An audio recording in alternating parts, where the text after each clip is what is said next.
Hello again, everyone. It's This Week in Agribusiness meteorologist Greg Solgay. We're in for Max Armstrong. Welcome to Farm Progress Dateline Drought. Our coverage of the drought of 2012 is brought to you by Genuity Drought Guard Hybrids.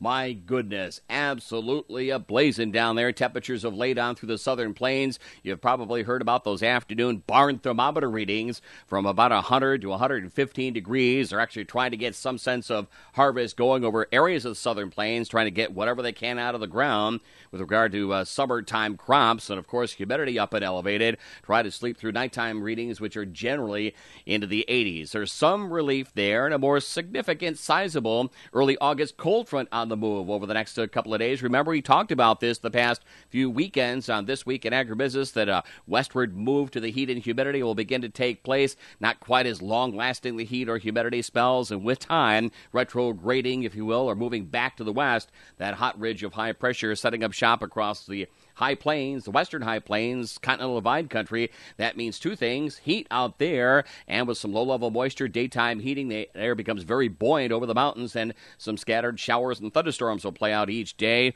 Watch the lightning potential, and in other areas, complete downpours are expected. So a little more action again out west over the western third of the country, not only in the next couple of weeks, but probably over the next couple of months. Signs that we're going to buckle that jet stream in more from the northwest. It's not a significant moisture maker, but at least it'll keep temperature readings in check. Speaking of moisture, nice to see some of those rains over southwest Illinois, southwest Indiana over the past 24 to 48 hours that generated 3/4 to about an inch and a half in some spots. Really too late to matter. Great for pasture lands. More of a psychological victory. So good for you folks down there. There'll be a little more action to the maps and charts into the upper Midwest, Great Lakes region, northern Corn Belt this weekend, with a propensity for a couple of outbreaks of squall line type thunderstorms, which may work as far south late Saturday night to about the I-80, maybe I-70 corridor into parts of Illinois, and work eastward with redevelopment over eastern Michigan, Indiana, and Ohio come Sunday. Here's the 2-week forecast from the Feds. Temperature-wise, again, along the high plains and westward, here's the core of the heat as we march on through the 11th to 17th of August. Temps closer to seasonal expectations over about the eastern third of the country. Still a fair amount of low to mid-90s back west of the Mississippi River. The precipitation pattern plays out like this. Maybe some action out of the Gulf Coast. The tropics could be getting to work their way into the picture with some downpours, Gulf Coast, eastern seaboard, big storms, southern Canadian prairie. Here's the Tampa monsoonal moisture across sections of the southwest. Look at the improvement here over the southwest over the next few months. Storm activity will be limited across the Canadian prairie. Maybe some improvement to soil moisture over areas of the far eastern Corn Belt. That's a check on weather. Have a great weekend. Here's Bryce Knorr with a look at markets.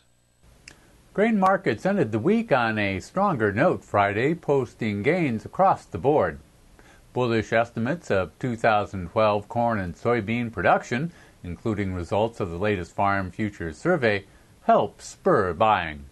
We weren't the only analysts releasing predictions today. Informa and Doan also lowered their projections significantly. But the Farm Futures numbers were the most aggressive in the industry so far in the run-up to the official August 10th USDA reports.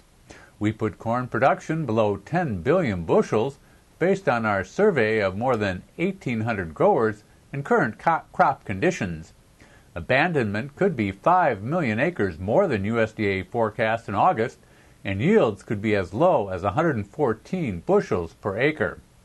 December corn fought back into its bullish channel off June lows, rising 11 3/4 to 807.5, while September futures regained some of its premium, finishing up 16 at 810.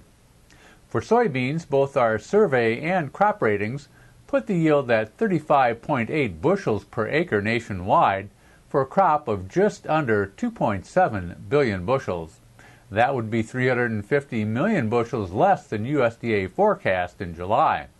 Still, speculative hedge funds were selling this week, according to today's CFTC report, keeping November futures in a coiling wedge ahead of next week's report.